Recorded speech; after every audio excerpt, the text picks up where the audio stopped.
कृष्णाय वासुदेवाय हरे परमात्मने अनाथ कृष्णाशाय गोविंदाय नमो नमः। नमो पंकजमालिने नमो पंकजमित्रे नमस्ते पंकजंग्रहे। आज हम लोग श्रीमद् भागवत जी का 11वां स्कंद से चतुर्दश अध्याय की चर्चा करेंगे। भक्ति योग की महिमा तथा ध्यान विधि का वर्णन। उद्धाववाचम् वदन्ति कृष्ण श्रेयांसि बहुनि ब्रह्मवादिनं तेषां विकल्पप्रधानो मूताः एकमुख्यता। उद्धव जी ने भगवान श्री कृष्ण से पूछा, हे श्री कृष्ण,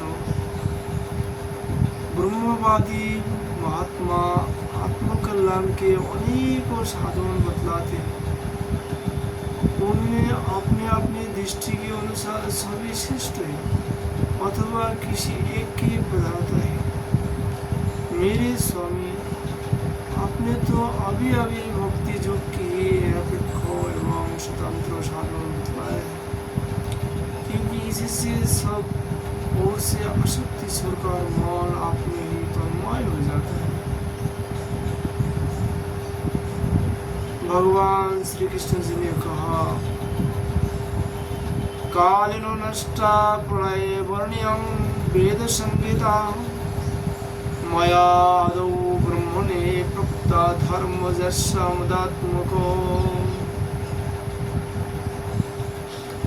भगवान श्री कृष्ण ने कहा, प्रिय उद्धव, यह वेदवाणी समय की फिर से प्रलय के अवसर पर लुप्त हो गई थी। फिर जब सृष्टि का समय आया तब मैंने अपने संकल्प से इसे ब्रह्म को उपदेश किया। ब्रह्मा जी को उपदेश किया। इसमें मेरे भागवत धर्म का ही वर्णन। ब्रह्मा ने अपने ज्येष्ठ पुत्र स्वयंभू मनु को उपदेश किया और उनसे भीगो, अंगिरा, मरीचि, पुलह, आत्रि, पुलस्त्य और क्रोतो इन 7 प्रजापति महर्षियों ने ग्रहण किया। तदंतर इन ब्रह्म ऋषियों की संतान देवता, दानव,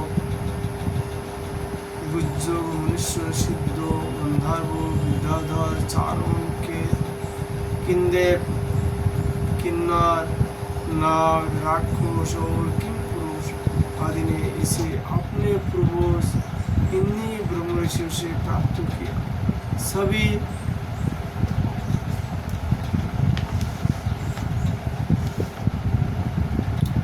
जातियों और भक्तियों के स्वभाव, उनकी वासनाएं सतो, रजो और तमोगुण के कारण भिन्न भिन्न है। इसलिए उनमें और उनकी बुद्धि वृत्तियों में भी अनेक भेद है। इसलिए वे सभी अपने अपनी प्रकृति के अनुसार उस वेद वाणी का भिन्न भिन्न अर्थ ग्रहण करते हैं। वह वाणी वैसी अलौकिक है कि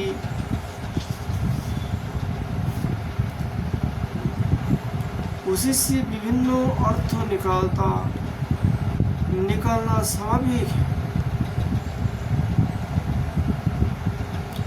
इस प्रकार स्वभाव भेद तथा परंपरागत उपदेश के भेद से मनुष्य की बुद्धि में भिन्नता आ जाती है और कुछ लोग तो बिना किसी विचार के वेद विरुद्ध पखंड मदवलंबी हो जाता है। प्रिय उद्धव, सभी की बुद्धि मेरे माया से मोहित हो रहा है। इसी से वे अपने अपने कर्म संस्कार और अपनी अपनी रुचि के अनुसार आत्मकल्याण के साधन भी एक नहीं अनेकों बतलाते हैं। पूर्व मीमांसा धर्मों को साहित्य आचार्य जश को काम शास्त्र काम को, योग वेदांत सत्य और समदमादि को दंडनीय उचित योग त्याग को और लौकिक भोग को ही मनुष्य जीवन का सार्थ परम लाभ बतलाते हैं। कर्मयोगी लोग जग को तप दान मृत्यु तथा जम नियम आदि को पुरुषार्थ बतलाते हैं, परंतु ये सभी कर्म हैं। इनके फल स्वरूप जो लोग मिलते हैं वे उत्पत्ति और नाश वाले हैं। कर्म का फल समाप्त हो जाने पर उनके दुख ही मिलता है। सच पूछो तो उनकी अंतिम गति घोर अज्ञानी है। उनसे जो कुछ मिलता है वह तुच्छ नगण्य है और वे लोग भोग के समय भी अशुभ आदि दोषों के कारण सुख से परिपूर्ण है। भगवान श्री कृष्ण फिर कहते हैं, हे उद्धव, जो सब ओर से निरपेक्ष हो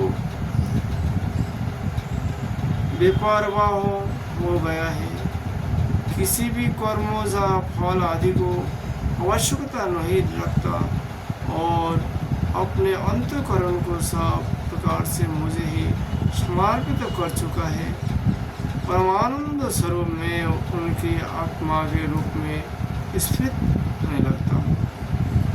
इसी से वह जिस सुख का अनुभव करता है वह विशाल लोग प्राणियों को किसी प्रकार मिल नहीं सकता।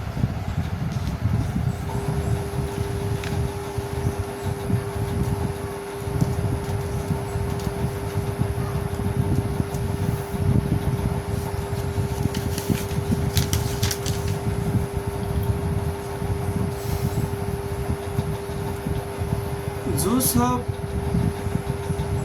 प्रकार के संग्रह विग्रह से रुके अकिंचन है, जो अपनी इंद्रियों पर विजय प्राप्त करके शांत हो समदर्शी हो गए, जो मेरी प्राप्ति से मेरे सान्निध्य का अनुभव करके सदा सर्वदा पूर्ण संतोष का अनुभव करता है, उसके लिए आकाश का एक एक कोना आनंद से भरा हुआ है।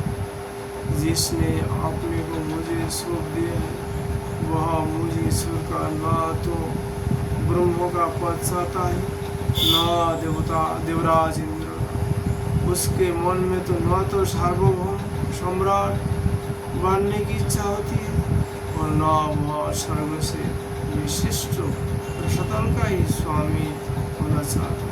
वह जो कि बड़ी बड़ी सिद्धियां और मुख्य तक की अभिलाषा नहीं। उद्धव, मुझे तुम्हारे जैसे प्रेमी भक्तों जितनी प्रियतम है उतनी प्रिय मेरे पुत्र ब्रह्मा, आत्मा शंकर, सगे भाई बलराम जी, स्वयं अर्धांगिनी लक्ष्मी जी और मेरा अपना आत्मा भी नहीं है, जैसे किसी की अपेक्षा नहीं। जो जगत के चिंतन में सर्वदा उपराध होकर मेरे ही मनन चिंतन में तल्लीन रहता है और राग द्वेष न रखकर सबके प्रति समान दृष्टि रखता है, उस परमात्मा के पीछे, उस महात्मा के पीछे पीछे मेरे अंतर सोचकर घुमा करता हूँ कि उसके चरणों की धूल उड़कर मेरे ऊपर पड़ जाए और मैं पवित्र हो जाऊं। इस श्लोक का ऊपर जी विश्रामवाद भी टीका में लिखा हुआ है,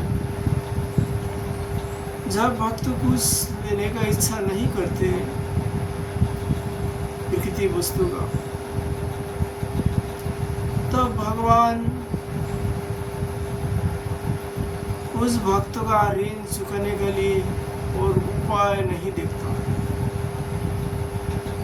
तो भक्त जब चलते हैं उनको पीछे से उनका चरण राज भगवान अपना अंगन शरीर में लगाते हैं भगवान का भक्तों भजन करने पर उस भक्तों का ऋणी ही जाता है भगवान। केवल हरे कृष्ण कृष्ण कृष्ण हरे हरे, हरे राम राम राम हरे हरे, इस मंत्र का जपने का कारण, इस मंत्र को जो सदा सर्वदा जपते रहेंगे उनका प्रति भगवान आभारी हो जाते हैं, उनका ऋण को भी शोध नहीं कर सकता। इसलिए जीव गोस्वामी पाद लिखा है,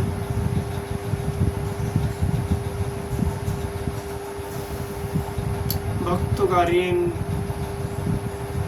चुका ही नहीं पाते, इसलिए उनका चरण का धूल भगवान स्वयं अपने शरीर में लगाते हैं।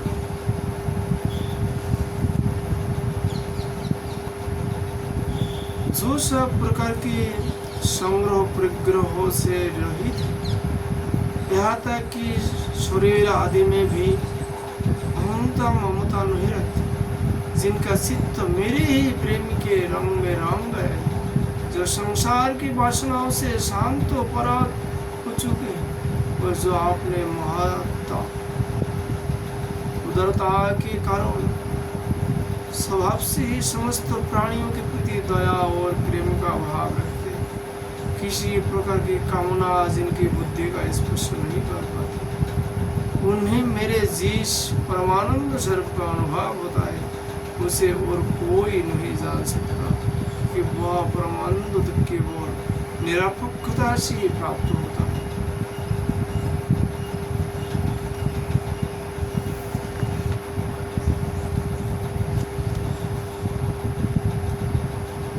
भगवान श्री कृष्ण फिर उद्धव से कहने लगे, उद्धव, मेरा जो भक्त अभी जितेंद्रिय नहीं हो सका और संसार के विषय बार बार उसे बाधा पहुंचाते रहते हैं, अपनी ओर खींच लिया करते हैं, वह भी खान खान में पड़ने वाले मेरी प्रगल्भ भक्ति के प्रभाव से प्राय विषय से पराजित नहीं।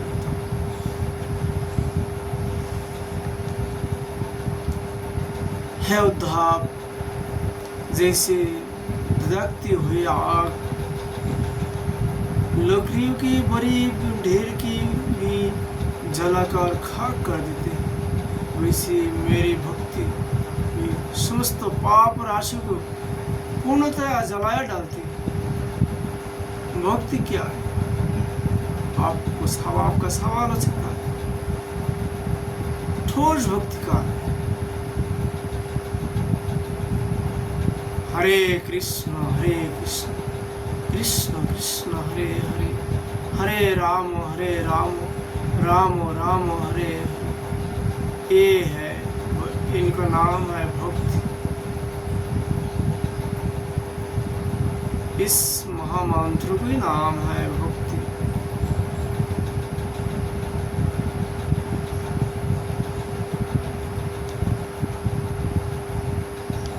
मैं शांत को प्रियतम आत्मा हूँ, मैं अनन्य श्रद्धा और अनन्य भक्ति से पकड़ में आता हूँ। मुझे प्राप्त करने का यह एक ही उपाय है, मेरी अनन्य भक्ति उन लोगों को भी पवित्र जाति दोष से मुक्त कर देते हैं जो जन्म से ही संडाल है। इसके विपरीत जो मेरी भक्ति से वंचित है, उनके चित्तों को सत्य और दया से युक्त, धर्म और तपस्या के युक्त विद्या भी भली भांति पवित्र करने में असमर्थ है। जब तक सारा शरीर पुलकित नहीं हो जाता, चित्त पिघल कर गदगद नहीं हो जाता, आनंद के आंसू आँख से छलकने नहीं लगते तथा अंतरंगों और बहिरंगों भक्तियों को बढ़ाने में चित्त डूबने उतारने नहीं लगता, तब तक इसके शुद्ध होने की कोई संभावना नहीं है। जिसकी प्राणी प्रेम से गदगद हो रहा है, चित्त पिघल कर एक ओर बहता रहता है, एक क्षण के लिए भी रुनेगा तथा नहीं टूटता, परंतु जो कभी कभी खिल खिलाकर हंसने भी लगता है, कहीं लाज छोड़कर उसे शर्माने लगता है, तो कहीं नाचने लगता है। भैया उद्धव, मेरा यह भक्त न केवल अपने को बल्कि सारे संसार को पवित्र कर देता है। जैसे आग में तपने पर सोना मेल छोड़ देता है, निखार जाता है और अपने असली शुद्ध रूप में स्थित हो जाता है, वैसे ही मेरे भक्तों जो भक्ति योग के द्वारा आत्मा कर्म वासनाओं से मुक्त होकर मुझको ही प्राप्त हो जाता है, क्योंकि मैं हूँ, मैं ही उसका वास्तविक स्वरूप।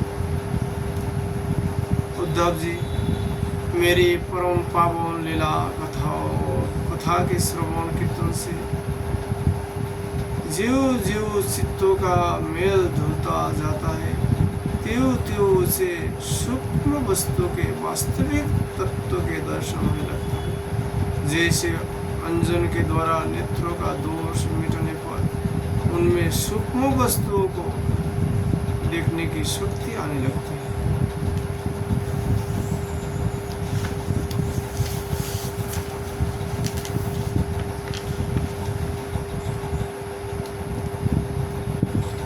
जो पुरुष निरंतर विषय चिंतन किया करता है, उसका चित्त विषय में भर जाता है, और जो मेरा स्मरण करता है उसका चित्त मुझ में तल्लीन हो जाता है। इसलिए तुम दूसरे साधनों और फलों का चिंतन छोड़ दो,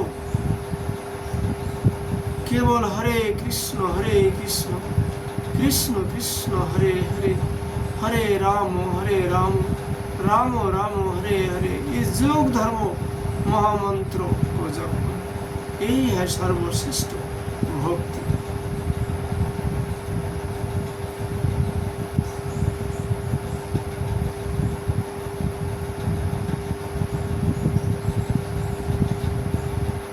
अरे भाई, मेरे अतिरिक्त तो और कुछ है ही नहीं।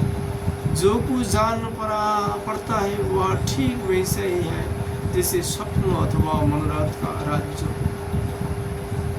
इसलिए मेरे चिंतन में भगवान श्री कृष्ण कहते हैं, मेरे चिंतन में तुम अपना चित्त शुद्ध कर लो और उसे पूरी तरह से एकाग्रता से मुझ श्री कृष्ण में ही लगाए दो।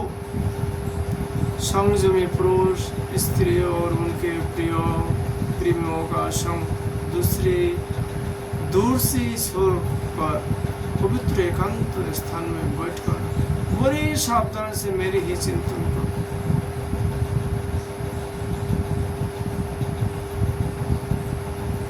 प्यारे उद्धव, स्त्रियों के संग से और स्त्री संगियों के लंपटों के संग से पुरुष का जैसा क्लेश और बंधन में पड़ना पड़ता है, वैसा क्लेश और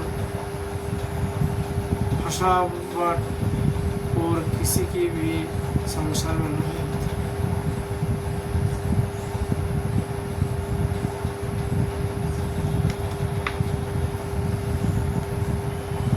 ये बात केवल ईश्वर प्राप्ति करने वाला व्यक्ति के लिए कहा गया।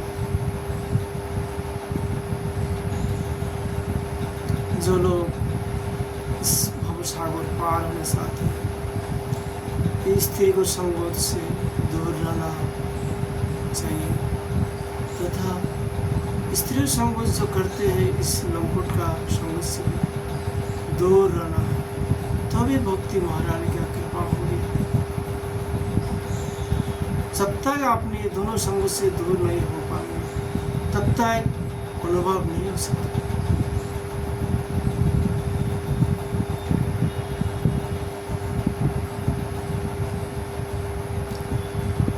उद्धव जी ने पूछा, जथा ताम्रविन्दकं जदृश्यं वा जदात्मकं ध्येन मुमुक्षुरे तन्में ध्यानं वा वक्तुमर्हसि। उद्धव जी ने पूछा, हे कमल नयन श्याम सुंदर, आप कृपा करके यह बतलाइए कि मुख्य पुरुष आपका किस रूप से, किस प्रकार और किस भाव से ध्यान करें। भगवान श्री कृष्ण ने कहा, समो आसनो आसीनो समो कायो यथा सुखम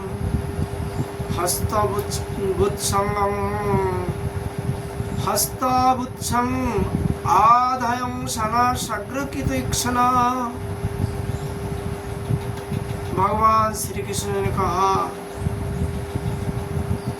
प्रिय उद्धव, जो न तो बहुत ऊंचा हो और न बहुत नीचा है, वैसे आसन पर शरीर को सीधा रखकर आराम से बैठ जाए, हाथों को अपने गोद में रख ले और दृष्टि अपने नासिका के अग्रभाग पर जमावे। इसके बाद पुरुष कुंभोग और ऋषोक तथा ऋषुक कुंभोग और पुरुष प्राणायामों के द्वारा नारियों को शोधन करें। माया प्राणायाम का अभ्यास धीरे धीरे बढ़ना चाहिए और उसके साथ साथ इंद्रियों को जीतने का भी अभ्यास करना चाहिए। हृदय में कमो नालगतो पताली शुद्ध के समान ओंकार का चिंतन करें। प्राणायाम के द्वारा उसे ऊपर ले जाए और उसमें घटना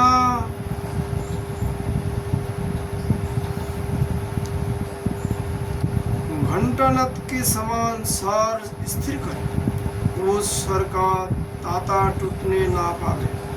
इस प्रकार प्रतिदिन 3 समय 10 बार ओंकार सहित प्राणायाम का अभ्यास करें। वैसे करने से 1 महीने अंदर ही प्राण वायु भस्म हो जाता है। इसके बाद वैसा चिंतन करें कि हृदय एक कौन है, वह शरीर के भीतर इस प्रकार स्थिर है, मानो उसकी डंडी तो ऊपर की ओर है और मुंह नीचे की ओर।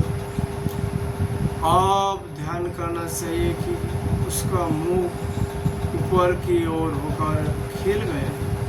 इसके 8 दल पंखे पोखरिया है और उनके 20 पीली पीली अत्यंत सुकुमार कर्णिका है। कर्णिका पर क्रमश सूर्य चंद्रमा और अग्नि का न्यास करना चाहिए। तदंतर अग्नि के अंदर मेरे इस रूप का स्मरण करना चाहिए। मेरा यह स्वरूप ध्यान के लिए बड़ा ही मंगलमय है।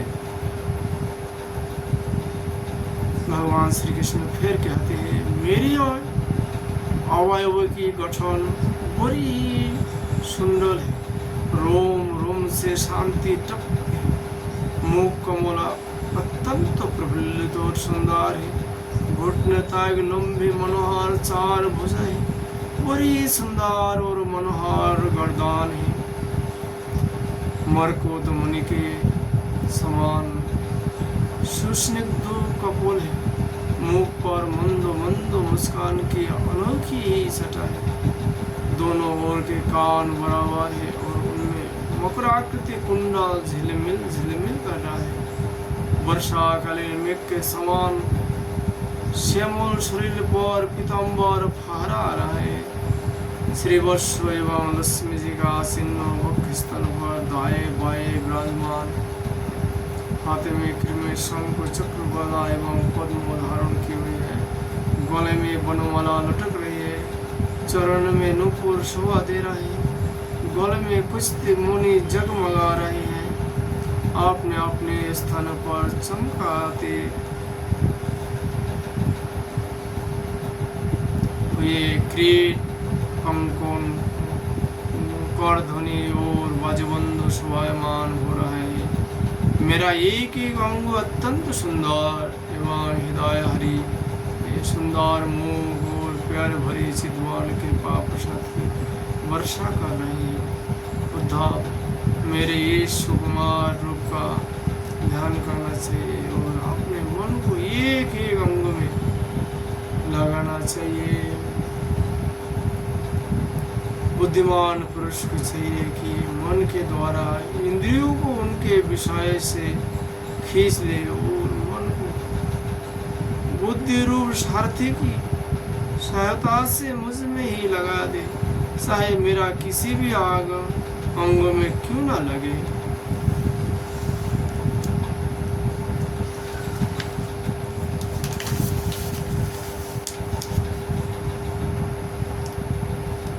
जब सारे शरीर का ध्यान होने लगे तो अब अपने चित्त को खींचकर एक स्थान पर स्थिर करें और अन्य अंगों का चिंतन ना करके केवल मंद मंद मुस्कान की छटा से युक्त मेरे मुख का ही ध्यान करें। जब चित्त मुखारविंद में ठहर जाए तब उसे वहां से हटाकर आकाश में स्थिर करें।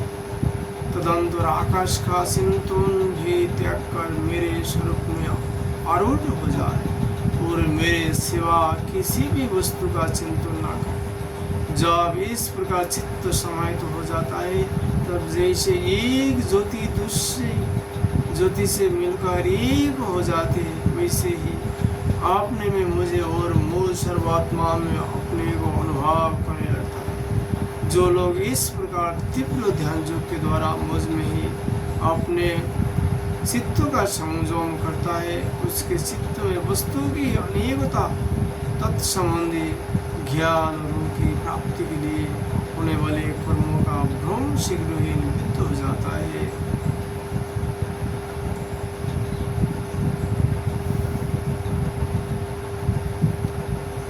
आज हम लोग